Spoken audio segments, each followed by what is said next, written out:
everyone, and welcome to Call Your Hits, a Storm Riders Airsoft podcast.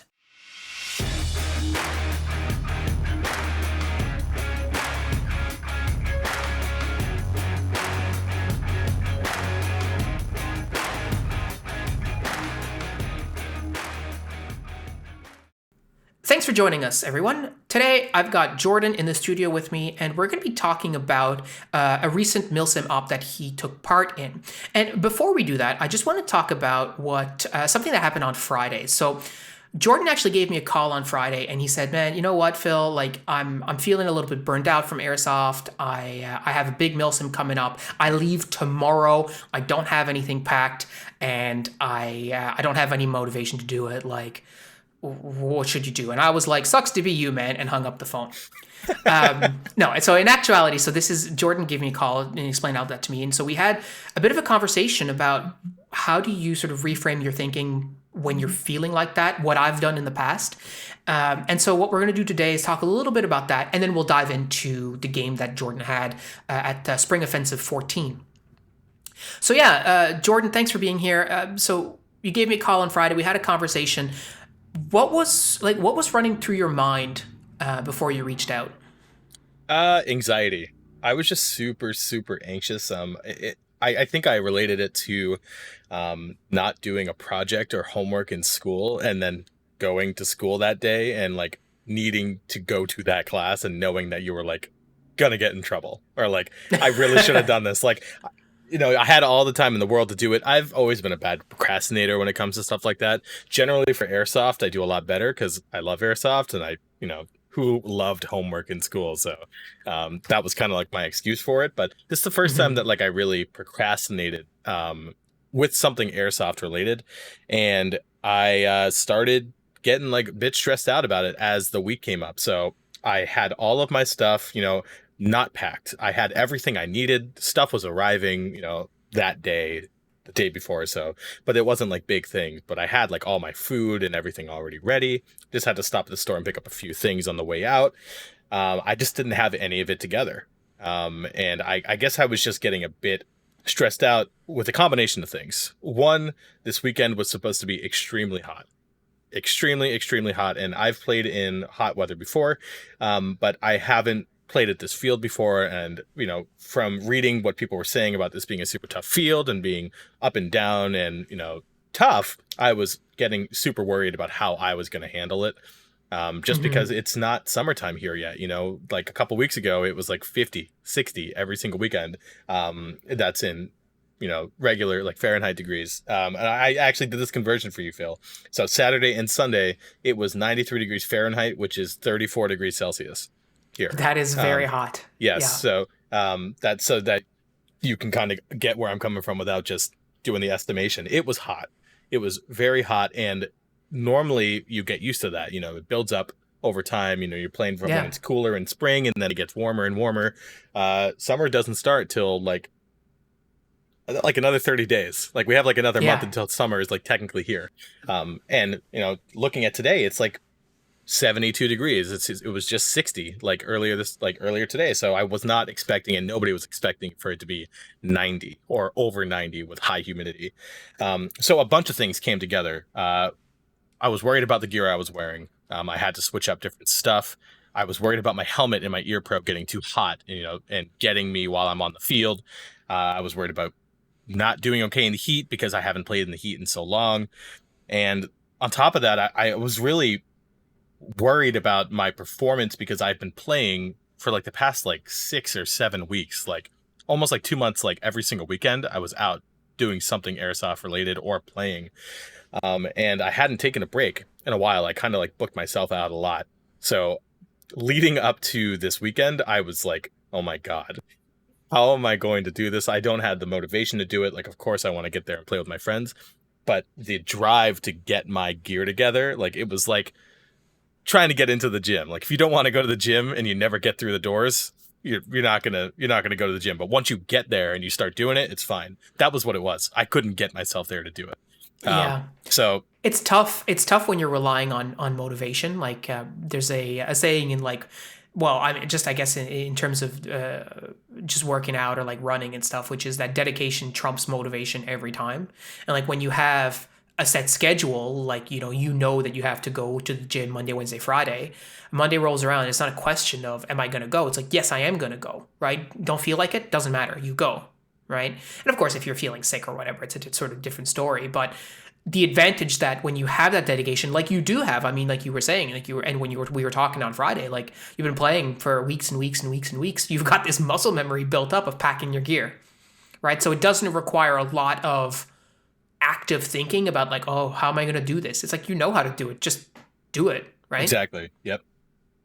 It was just getting there.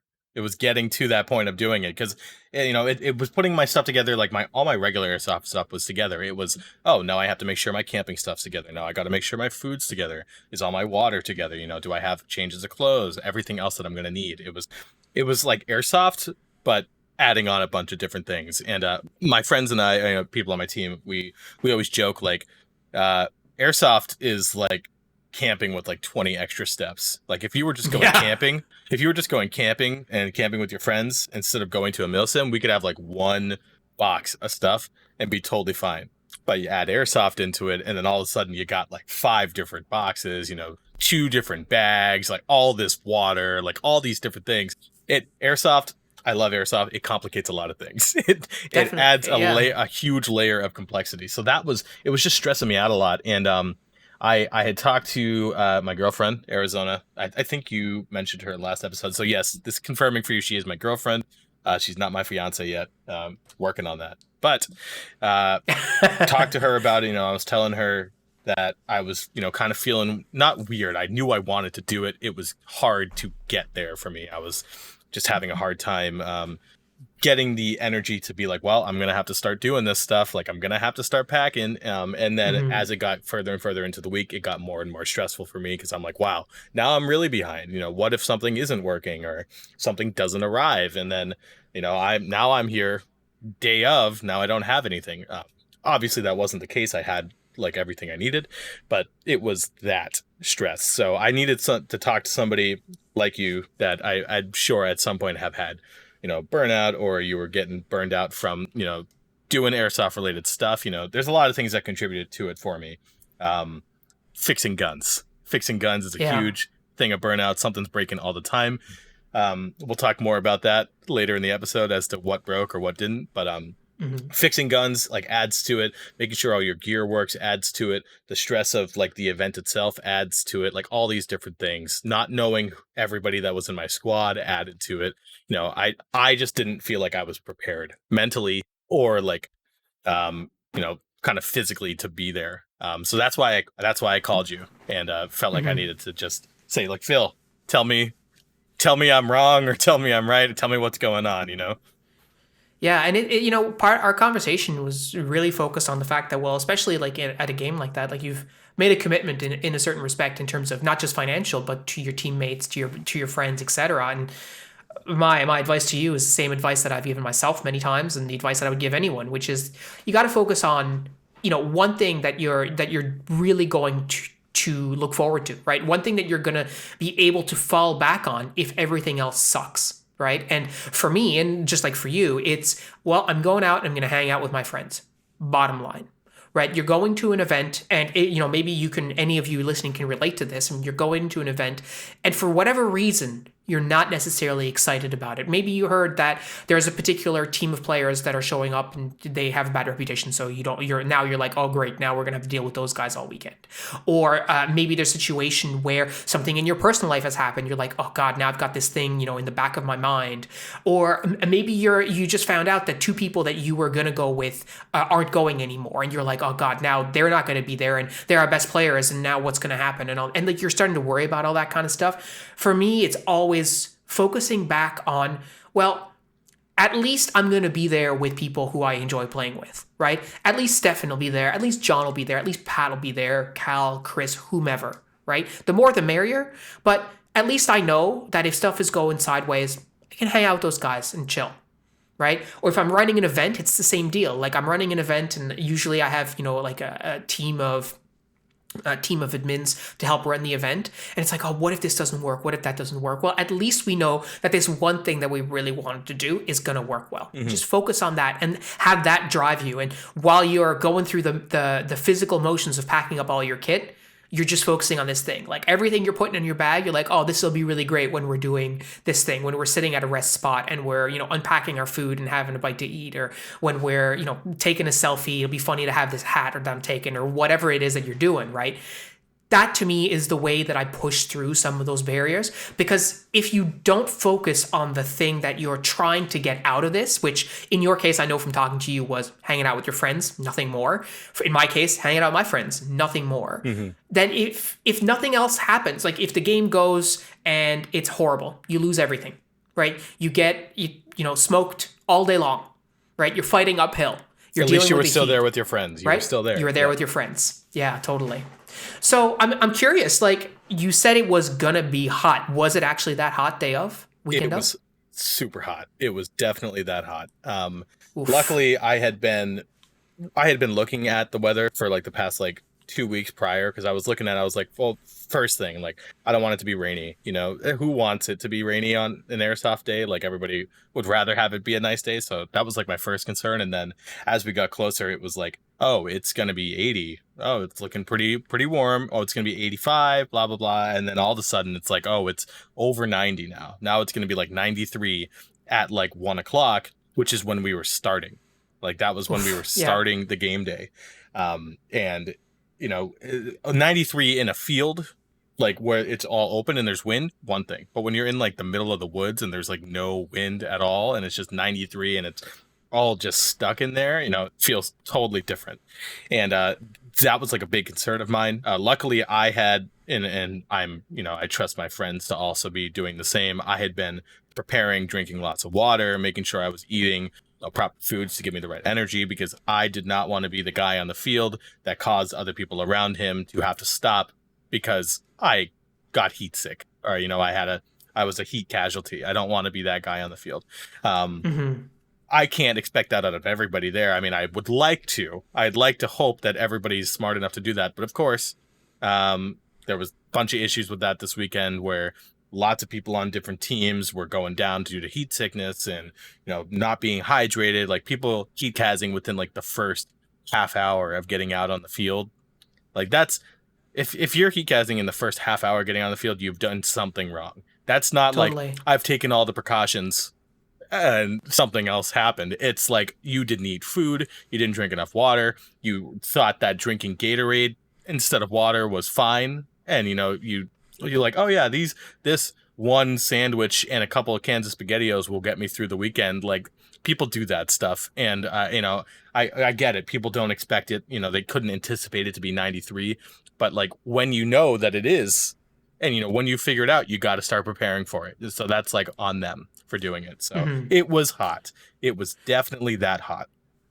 Well, I mean, it's good that you took those steps too. Like, you can't really control what anybody else is going to do anyway, right? I just find it so funny. You're talking about how airsoft is like camping with extra steps. And like, if you ask the people who are going to a mill sip like that, who are being unprepared, like, would they go camping with that stuff? Like, probably not. Right? If they were Mm. packing for camping, they'd probably pack a bit more food, probably pack a bit more Yep. water.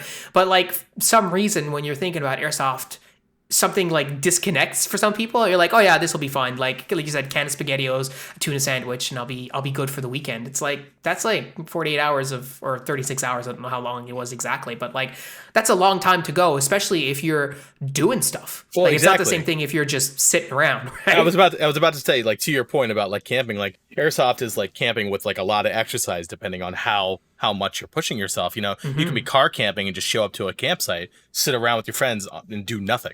And like you're not going to Yeah. need like a ton of food for that, but like if you're running yourself like ragged out on the terrain and you're putting in the work out there, like you are burning, especially when it's hot. You're burning so many calories. So if you're not eating the Hmm. food, you're not fueling yourself properly. Even if you're drinking enough water, you're still going down. It's another layer of prep. And that was one thing I was worried about, because it's been a while since I've had to do a really hard, mentally and physically stressful event like that. The last one that I did was Midsummer Nightmare back last year, And that was in August, right when there was like a hurricane coming up the East Coast, and it got cut early, but it was a hot, like 88, really humid type of thing. And it was the same type of thing. There were people there that weren't prepared. They're like, "Oh, last year I brought this. This actually happened. I was inside of a military tent. This was last year. Um, I was inside of a military tent. I was getting my water. I brought 5 gallons of water with me for 2 days. Like that should be enough, right? I thought that was gonna be fine. It was. But I brought 5 gallons of water with me, and this guy behind me asked me, he's like, "Hey, do you mind if I fill my canteen with your water?" And then I was like, uh, yeah, I do. Like, I don't know how much of this I'm gonna need. Like, where's your water? And he's like, "Oh, I only brought a couple canteens and 2 cans of SpaghettiOs." This is a 40-hour out in the field consistently. You cannot return to your car, Milsim. You need to be prepared to be out there for 40 hours. And he's like, "Yeah, I did fine last year." And I'm sitting here in my head like, man, like, seriously? Like, first of all, I don't know you. Obviously, if you're dying and you really, really need it, I'm going to give you Yeah, what you yeah. need. But like, we're like 3 hours, 4 hours in, and you're asking me for food and water, man. Like, come on. Like, I'm not there to do that. Of course, I'll do Yeah. it if I have to. But it was the same thing. So that was the last like hard op that I did, and I was stressed about that because I was like, well, there was only like 40 people at that one because it was more of a immersive experience and not a force on force. This was like 250, 300 people at this milsim, like force on force, like 100 people per team. And I knew that there were going to be people that were going down, and I was just crossing my fingers that it wouldn't be people on my team. It wouldn't be people Hmm. that would be going down, because I know that when that happens, it brings you out of the game and it stops stuff that you're doing. Plus, it's like a morale thing. People are freaking heat casing all over the place. It's like, now we have to keep stopping. There keeps having to be ceasefires, stuff like that. So Yeah, people were totally. not prepared for the weather this weekend. Yeah. So let's talk a little bit about the game itself. So you said it was is it two teams? Yeah, so actually it is there's two teams of paid players. Okay. Paying players, not paid players. So you buy your tickets, you either go on green team or tan team. And we were Right. on the tan team, the Atlas Strategic Partners. And I don't know what TYR is like. Tier team, TYR was the green team. I don't remember what that stands for. But there was a third faction that is called the red team, which is Stag Ops is staff team. That's like the people that are working the event. And Okay. they will play roles during the event. And also, if they're not actively playing a role, like, they can be like the natives that we're like fighting against, like the native people of the area that are like trying to stop this war from happening. Or they can be like a social media person that's like going around filming everything like on the field. If they're not playing, they are like reffing on the field, so like they'll become Gotcha. field marshals. So there was technically three factions. There was two like opposing forces, which were us, and then there were like the red team, which is the staff that are paid like to be there. I don't know if they're necessarily paid, but they do the event for like, they get to play in the event for free. They just got to do all the helping and stuff. I don't know exactly. I'm not going to get into that. But they are Hmm. like the staff of the event. So, but it is a force on force. Like, the main thing is that it's us, and then there's like a middle conflict if there needs to be type of team. Gotcha.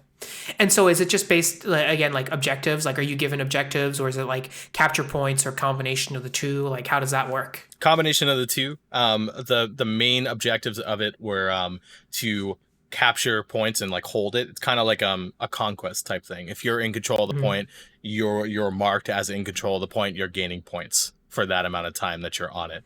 To throw wrenches into that, there were other objectives on the map. Like, sometimes there would be a downed, like some downed mission where something will be, just fell out of the sky and now you have to go retrieve it. Or there's a hostage, there's a hostage that you now have to retrieve and bring back to your base. Or there's somebody over there that's trying to trade whatever version of like Bitcoin. That's like what the currency was. Like, now you need to see, can you retrieve that Bitcoin and get it safely, or do you have anything to trade for it? So it was a mixture Hmm. of capturing points as well as like, here's an objective. Oh, there's a case out in the woods. Find it, find the contents of it, and then go from there. Okay. And there I guess you get those like randomly throughout the day through your like your command will like trickle them down to your team leaders or whatever. Yes, command would assign out. They'll get briefed on it, and then they'll like whatever squads are ready or around, or if they're out in the general area, they'll be like assigned to it. Or sometimes you'll interact with a staff member that's like playing a part out on the field, like a local, and they'll give you like on the spot, like, hey, I've heard something about this being over here.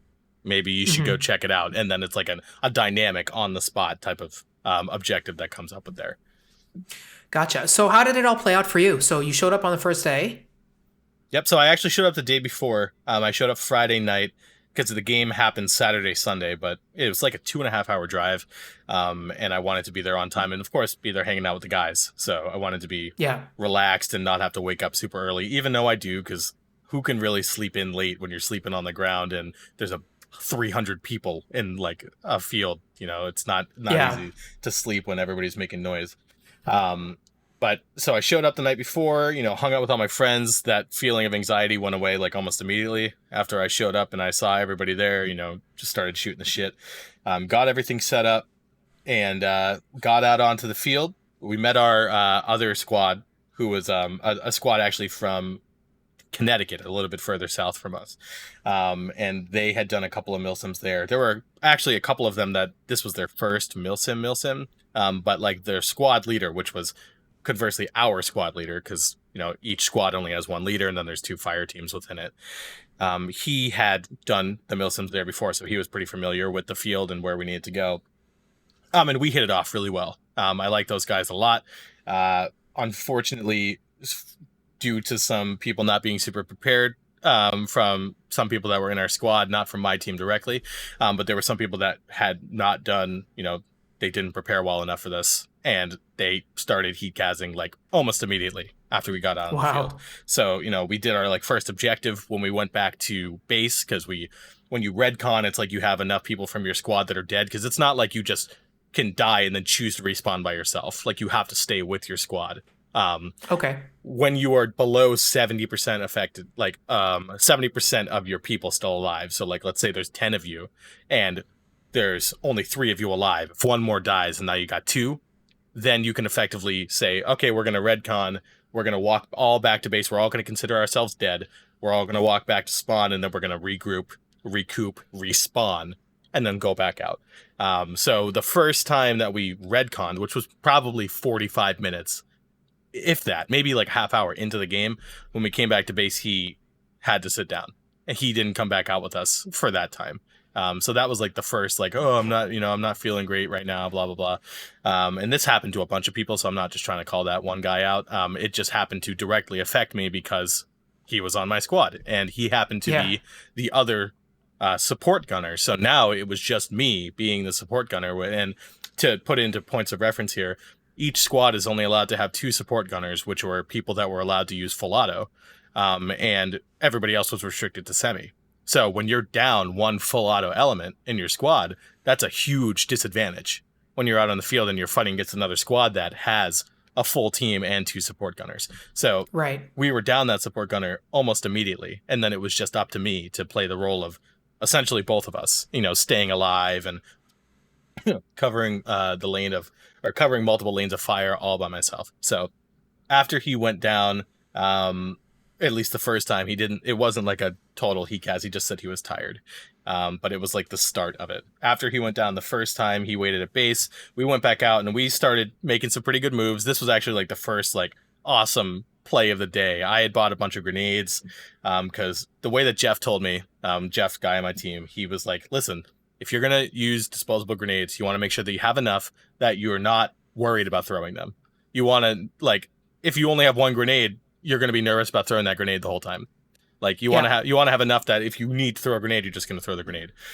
So I had a good amount of grenades on me, and we pulled up to one of our main points, which was called Bunker Hill, and we had to capture that point. That was, once we captured that point, it would become a FOB, forward operating base, and we'd be able to take game objectives and hold them at that FOB. It was a contestable point, so we couldn't bring them back to our spawn because you weren't really supposed to fight in spawns. But if you held that point, you could then capture game objectives and bring it there to be scored. So that was Okay. like a main contention point. So we ended up pushing onto this base, We met up with some locals who I shot by accident. No, I totally shot them on purpose. I just didn't know they were locals. Hearts and minds, Yeah, right? no, you'd be surprised at how well any color can blend into the woods if it's not in a bright sunny area. They were walking through the woods wearing like blue and yellow shirts, and they looked just like green to me when they were walking through the woods. So, yelled out contact 12. All my team got up online and we laid them out, and then all of a sudden it's like the people that they were walking with were tan, and we were like, oh man, we're sorry. And we came up and revived them and apologized, and we were all good. But first mistake of the day, me jumping the gun, because it's really tough when you're in the woods telling like who's who sometimes. We ended up coming up with a challenge and pass, which is kind of like a passcode that you would have to say if you wanted to see if that person was on your team or not. And essentially the passcode was the equivalent of like saying D's, like anything with D's, and like the whole joke like D's nuts type of thing. But that was not the answer. The answer was never nuts. It was always like cherries, almonds, berries, like bones, something that wasn't nuts.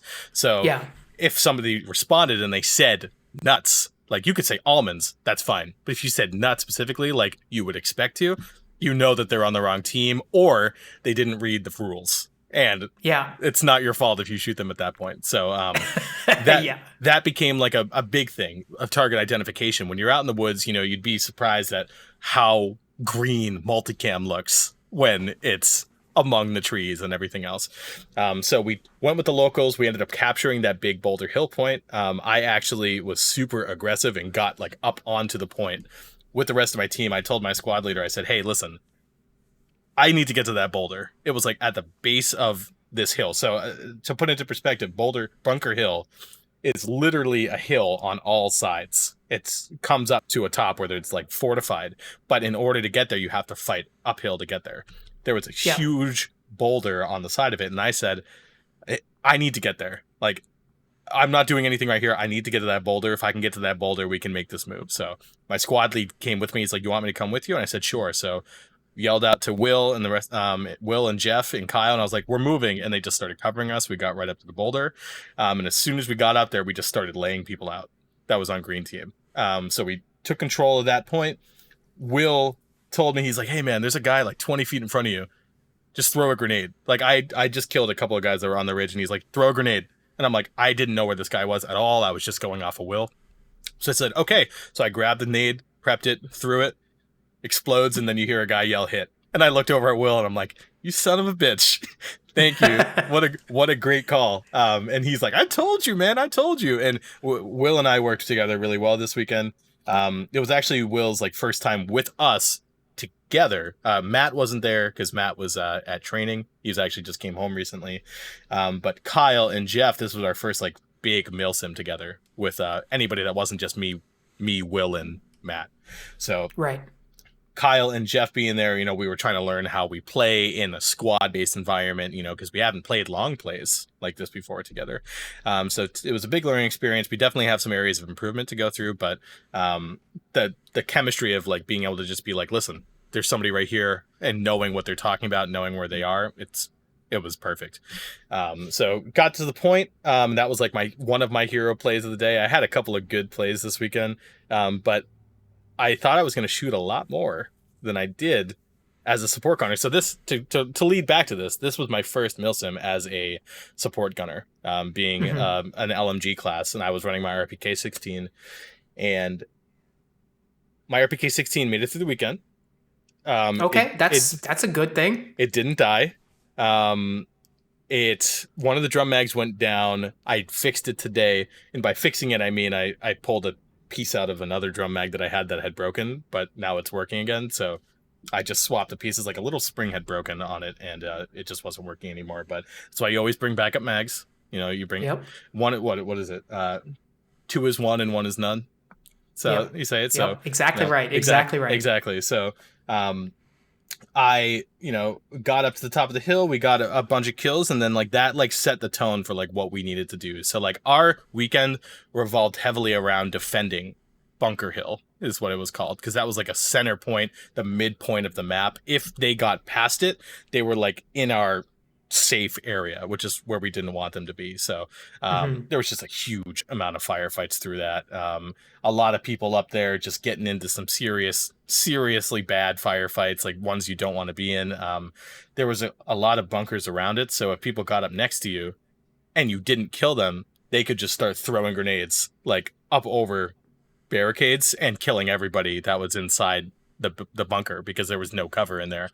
So Yeah. there's a lot of intense firefights over there, and I'm really really proud of my guys and the squad that we teamed up with for like how well we performed together for really being pretty new of working on that. So you're on top of this objective that's on top of a hill, basically, and I'm assuming that it's fairly open, like around the hill. So like you mentioned that it was wooded, but like it's not. Is it wooded all the way to the top, or like it's cleared around the hill, right? Yeah, so going down the sides of the hill, it was pretty clear until like it flattened out, and then there was like another like 20 feet, and then there started to be trees. But the trees weren't super thick in that area. It was like being in the middle of the woods, but not being like in the thickets of like all the trees being super Gotcha. close to each other. So So what was your tactic for defending a spot like that? having a lot of people, having a lot of Okay. people looking in a bunch of different directions. I think a big thing about like how we did it, we had really good communication. So the rule at the Milsim is that anybody in your squad at any given time has to be within like view of somebody else. So you can be Okay. spread out across a huge distance, but you need to make sure that you can see the person that is in front of you like at all times. Like you need to have view on somebody.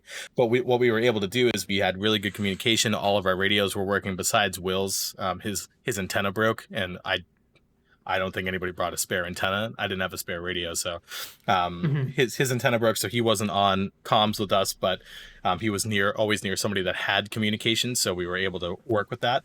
But we just had a lot of talking. You know, we were really really quiet when we needed to be. As soon as we heard something, we would posture in that direction, but you wouldn't be over aggressive, which is 100% what I wanted to do. Like I heard people shooting, talking. I'm like, I want to get over there. I want to start shooting people right now. But in the context of a milsim, when you die out there, you could be dead for the next half hour. You could be dead Hmm. for the next hour if your team doesn't go back to spawn and you don't get revived. Because after you die, you have 10 minutes to be revived or you've effectively bled out. So you can't be Yeah. revived up to that point. So defending a point like that, it was, you know, what we learned was the most effective was it's best to defend that point from not inside of the point. It is best to defend that point preemptively from outside the point because once you are in Totally. there, when you're in the point, everybody's looking at that point. Everybody knows where to look, but they're not looking at that bush that's to the like the bottom right of the point. They're looking at the Yeah. big walls and windows and everything else that's around you. So that was like the biggest thing that I learned from this weekend. It's like, you know, you really don't want to defend from inside that. Like if you could have like 30 people inside there, it takes like one grenade to kill like half of you. That's why I was asking the question because we have a field here.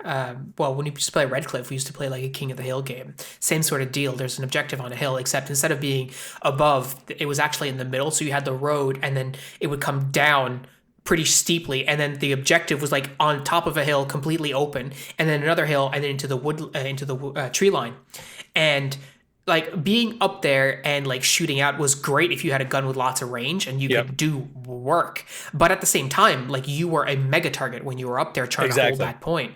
And so defensively, it's much better to spread yourself out around like almost like concentric rings, like where you can be out. Because you mentioned another really great point, which is if they got into those bunkers, they could throw a grenade very easily. Hmm. So what you actually need to do is not defend the point; you need to defend the bunkers so they can't get there and attack the point, right? Exactly. So like you guys had the right idea, I think, not having seen that, but just understanding some like basic like strategies. Like I think you know that's if you're listening to this and you're like, oh, I don't know, it's like defending the point, that should be the last thing that you do. It's like what do you call it in the States, the Alamo, right? Yes. Like Yep. it's your that's your last stand. Like ideally you're defending the Alamo like 300 yards in Yes, front of it, and you then don't want eventually them to be work your way anywhere near it. back. Exactly. If they got to the base of the hill, we have failed at that point. Yeah. If they got close enough that their grenades were effective, like they could throw them over into the hill, we have failed our defense at that point. Our Hmm. goal was to kill them before they got even 100 feet. they got within even 100-foot distance, So we had Jeff like way out, like bushwhacking out in the woods, just like laying prone, just like, I hear people over there, like calling us out, like calling people out. And, Yeah. we had like fire. The thing at this Milsim, somebody was always getting shot at. There was always gunfire going on, or not gunfire. There was always BBs flying all the time, around. But you had to pick like what was relevant to you. If you hear BBs, if you hear fully automatic fire coming from like 30 feet away from you, and it's like your team defending, if there's people over there, you leave them alone. You let them Yeah. deal with what's going on, because if you drop off your point, all of a sudden this whole angle becomes wide open. And then, Yeah, totally. so it is definitely a learning experience. There was a couple times this weekend where I was hearing like, man, that sounds like I could do some serious work over there if I got an angle on this, because like I was hearing grenades and lots of full auto fire going off. But I'm sitting also here thinking to myself, if I leave now Jeff's back is open. Now Kyle, who was relying on me to watch this angle, is open. And Yeah. now I've put my team out of position. And that was a big thing of learning for me this weekend, being a support gunner, is like staying alive. You are supposed to be shooting much more than everybody else on your team, because we had the ability to be reloaded outside of the base. So when you were a rifleman, you could bring a speed loader on you, but you could not reload outside of your main spawn point. The machine gunners or support gunners like myself, we could reload magazines ourselves. Like we could take another drum or another box and load it up, but we could not pour BBs into that magazine ourselves. So it was effectively simulating like if you were getting another belt of ammo being brought to you by like a support, like somebody that's supporting the support gunner, to balance it. And it makes sense because they should be heavily reliant on the support gunners to be like calling out the majority of things. Like I was loud this weekend. I was yelling all the time, like calling out enemy positions and, directing, trying to get fire on those positions, because that was what I was able to do. I had that advantage. So if I played it like a rifleman and like didn't shoot my gun at all, it would have done nothing for me. I might have gotten a lot of kills, but it would have not fulfilled the role. And it's been the first time it's been the first Milsim that I've gone to with this. So, I mean, I haven't actually effectively played that role outside of skirmishes. And when you're in a skirmish, it's like, I hope people are working with my fire right now. Like, I hope people are going to run when I'm suppressing or something like that. But you don't really have that coordination. When you're in a Milsim and it's like, get that saw up, we need suppressive fire on that position. And then they start laying suppressive fire on it, and you see your teammate or you see your squad start like spidering out and spreading out, like using your fire as cover. It's like a super amazing, like almost like surreal experience. Like, wow, this is working. This is happening the way we want it to.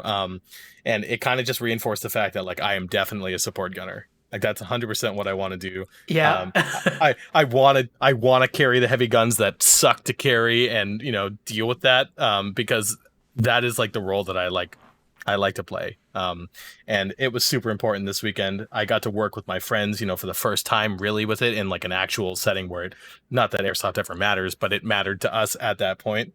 Like there was a lot of important parts that if I was not in position or, we weren't able to cover each other with fire, that we would have lost the firefight like almost immediately. It was like a huge learning experience for me. So it was like a reality check too. Like I'm not just like amazing, can go prone and just kill like 20 people. Like you start, as soon as they figure out your position, you're dead. You got to start, you got to start moving. So there was like a lot of like, oh my God, I'm in a great position. Now I'm not all of a sudden. And then I had to go, reposition almost immediately. And there was a lot of tough fighting this weekend. But I had a lot of fun with it. And I'm definitely going to be doing it almost every single time I get the chance to. So let me ask you the least important question I'm going to ask you today. Did you win? We won't know for a week. I will. Oh, really? We won't know for a week. So they score later. Okay. They take some time to actually like tally up the scores and stuff. I will say that it felt like we were definitely winning. There were a couple points where our command had told us that we were controlling all of the points on the field. And, out of the 5 capturable points, if you're controlling 5 of them, that's pretty. Even if you're controlling 3 of them, that's pretty damn good. Even if you're holding that on the field. So our command thinks that we won. Obviously, I don't know yet. We will have like a definitive answer. But in my heart, we definitely won this weekend, which Fair is enough. which is great because apparently Tan like lost really bad at the last event that they did there. So it was kind of like a redemption type thing. I know everybody was out there with like a fire in their bellies, like, wow, we got our asses kicked last time. We're not going to let that happen this time. So there was like a lot of planning that went into it. And you could tell like people were there to play hard and, not that you always want to be playing to win, but if you're not trying hard, it's, I'm not trying to get shot. I'm not trying Yeah. to get hit. So like I'm trying hard all the time. So they were out there trying to win. They were playing fair, playing hard. Is the command structure of both the teams the same every time? Like, are they like the actual like command of the teams? Are they like staff or are they players? So they are players, but they are like brought back. I Okay, I think they're like if they can do it again and they want to be like the CO or the XO, they will bring them back again, especially if they think they did a great job. I know that gotcha. this time, I'm pretty sure both commanders of both factions were the same as they were at the last event. And I think the last event they had just switched faction leaders for the Tan team. So I think that's probably why there was some, poor performance or whatever. Maybe it was just like ironing out the kinks. But typically it's people that they know. A lot of times they try to get people with either a lot of Milsim experience, like I've been playing Milsim for a very long time, Hmm. or people that have actually served in the military. So like our CO was like active U.S. Army, and he Okay. had been playing Milsim for like 5 years, but he was like active U.S. Army. So it was like cool to be talking to somebody who was like, listen, like this is what we're gonna do right now, and it was like that. You kind of had that like level of respect because that was what you were supposed to do. Like I'm not obviously, it's not like I'm gonna get in trouble for talking shit to my commander, but I'm not gonna go do it for no reason, like Right, of course, yeah. yeah. So Yeah, so I guess it's not really staff, but it's like staff adjacent slash volunteer. Like yeah, it's a someone volunteer you thing. like. Yeah, like this. I guess what I'm getting at is the admins need to be able to count on those people to run the game properly, right? So yeah, I Exactly. feel what you're saying. Yeah. So now let me ask you the most important question that I'm going to ask you, which is, what did you learn? What did you take away from this weekend? What did I take away from this weekend? Always bring more water than you think you need. Yeah, that's a good lesson. Yeah. Always bring more water and more food than you think you're going to. Not too much, not within excess. Like if if you really think like I'm now from now on, I'm going to plan on bringing 2 gallons of water per day that I'm at a location. Yeah. That's what I'm gonna plan on. This weekend I had 3 gallons of water for 2 game days, and I brought a case of water. I bought a case of like 24 bottles of water on my way. And I was gonna drink those just like as I was doing it, and I learned really quickly that I was drinking those waters really, really fast. And then towards actually the last day, I was like, wow, I have enough water, but I'm like pushing it. Like Hmm. I didn't feel comfortable with it. Especially when like it's gonna be hot in like the summertime. My biggest lesson from this weekend, it's not even airsoft related. I think it's just like in general. Always make sure you have enough water. Always plan to have like more water than you need, Hmm. because you don't want to run out. You don't want your pre-planning to affect how long you get to play, especially if you really want to be out there. And it can get dangerous real fast if you run out of the water that you need. So that's like my main thing. My last day, I was down to a full Camelback. I had a full Camelback, 2 bottles of water, and a jug of water, and I was like panicking. I was like, "Oh my god, I'm gonna run out of water today." There were definitely people in worse shape than me for that. Like they didn't Yeah. have nearly as much as I did like last day, but I was like, if I was panicking with that much water, which I think a lot of people would be like 2.5 liters of water in a Camelback and a jug of water and like 3 bottles of water, you're fine. But here I am thinking like I might I might get really hurt today. Like that was just what was Yeah. going through my head. So yeah, bring enough water and make sure you are drinking it leading up to the event. Don't think that you're going to get away with just drinking water the day of the event or, the night before. Make sure you're drinking Yeah. that water Totally. all week long.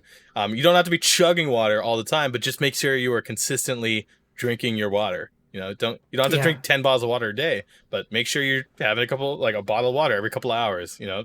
Yeah, and a lot of people miss that too. Like like the pre-game hydration is so important. Like you need to. It's not like the day before. Like if your game is on Friday night or Saturday morning, you should be drinking water like Monday, Tuesday, Wednesday, Thursday, Friday. Like you should not like you can't chug 4 liters of water on Friday. Be like I'll be fine tomorrow. It's like you'll be Yeah, using the bathroom a lot, but you won't be well hydrated. exactly. You'd be like, oh, I think I'm hydrated, but you're not. You're not. Yeah, And I learned that recently.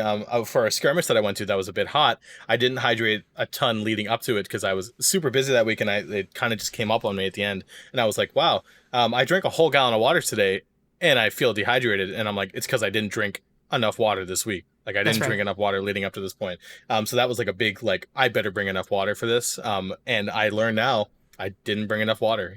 I didn't bring enough water to be comfortable. Like I definitely brought enough water in this case to make it through the event. Like I made it through fine.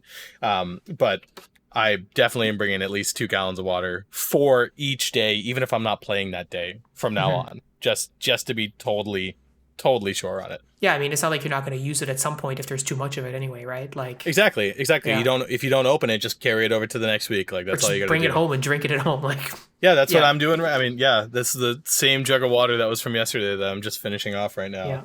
yeah, That was like my main thing. I guess another thing that I learned, not necessarily from Airsoft this weekend, but leading up to this, take breaks, man. Like take breaks from anything you enjoy. A lot of a good thing is not always a good thing. And I love Airsoft. You can ask any of my friends, any of my teammates. Like I probably play the most Airsoft out of anybody on my team. And I mean, since I started playing last year that I have gone off the deep end, like yeah. It's with been Airsoft subtle, but stuff. I've picked up on it. Yeah, super subtle, right? Yeah, Yeah, you couldn't, you would have never known. You would have never known. But yeah, um, take breaks. I my teammates tell me all the time, and I know people on my team. Like I play the most out of everybody. I've played like I play as often as I can when I'm feeling like it. And I didn't take any breaks leading up to this, and I felt like I didn't want to play Airsoft this weekend, like leading up to it. What really got me through was, talking to you, talking to my girlfriend, and talking to my teammates, and explaining like what's going on and how I was feeling and stuff like that. Being honest to myself and my team was super important for me. But yeah, take breaks. Doing Airsoft all the time. If you feel like you don't want to play Airsoft that weekend and it's not like a big event that you've already paid for, just don't go, man. Like go spend some time with your family. Just relax, do nothing. Like work yeah. on your guns. Like maybe get your stuff working for the next time because all that stuff contributes to burnout. And I don't think I've ever really felt it until like now because I was being irresponsible about how much I was playing. So I'm probably gonna take like I mean, my friends always joke. They're like, Jordan says he's going to take time off, but I just saw him out there like playing like 3 weeks in a row after he said he was taking time off. I have another Milsim on the 25th of June, so like 30 days from now. Hmm. Um, I honestly, if anything, I don't want to play until like the week before that Milsim. Yeah. Like I want to take at least like the next 2 or 3 weeks off, just to like relax, get guns working, figure stuff out with my kit. But like I need taking that break is going to feel good. And then when I get back out there, it'll feel even better because I'm like, wow, I haven't played Airsoft in a long time. Can't wait for this. So Yeah. too And I many think things. to add on to that, I think it's important to have the discipline to take a break, right? Like if you say, like, you know what, I'm going to take 2 weeks off and you make that decision right now because of how you're feeling or whatever. Well, in a couple of days, you might feel a little bit better. You're like, I'm going to play again this weekend. But you knew two days ago, 3 days ago that you needed to take some time. So just have the discipline to stick to your plan and just force yourself to take that break. Now, obviously, if something happens and you're like, "Oh, I gotta play because this new thing is just happening," well, like, that's fine. Like I'm talking, Yeah. that's like a 20% scenario. Like most of the time, if you feel like you need to take time off, you need to take time off, and just do it. Like, what's the shame? What's the worry? Like you're gonna lose all your skill because you missed 2 games? Like no, No. Yeah, right? What are you exactly. going to unlearn in 2 weeks? You've been doing a 50 million ready ups. If you've been listening to this podcast, you've been doing at least 2 million ready ups. Like, what's 2 weeks going to do for you? Right? What's a month even going to do for you? Like, we go through the whole winter here. We don't play for like 5 months out of the year. We come back and we've had 2 games so far and we're doing great.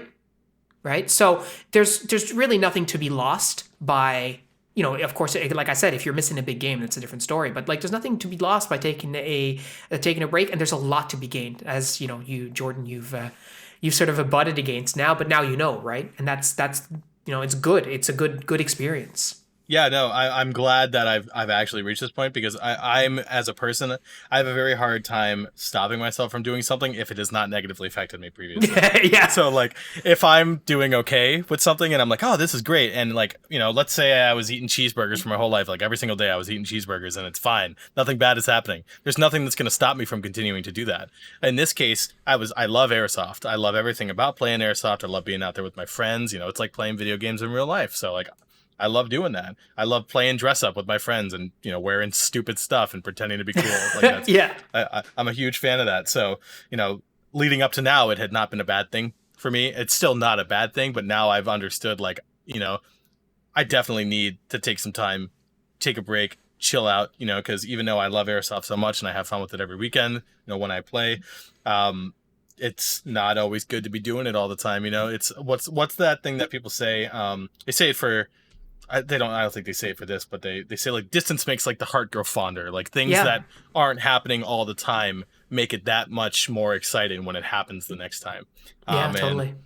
when I'm going to take this break, I'm going to come back for my next Milsim. I'm already super excited for it, but that's what I want to look forward to now. I don't want to look forward to games in 2 weeks. I want to look forward to the next time I'm hanging out with all my friends, camping out overnight, and slinging BBs with them. So Yeah, that's legit, man. Well, listen, thanks for sharing your experiences at the Mill Sim. Thanks for talking about, the feelings on the lead up. I think it's really important that people recognize that, you know what, we feel stuff. We're humans, right? And there's no shame in being like, I'm not feeling this right now. This is not going the way I want to.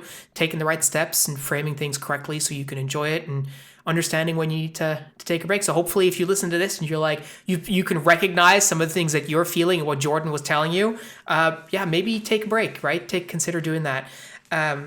But yeah, thanks so much for joining us, Jordan. Really great to have you on.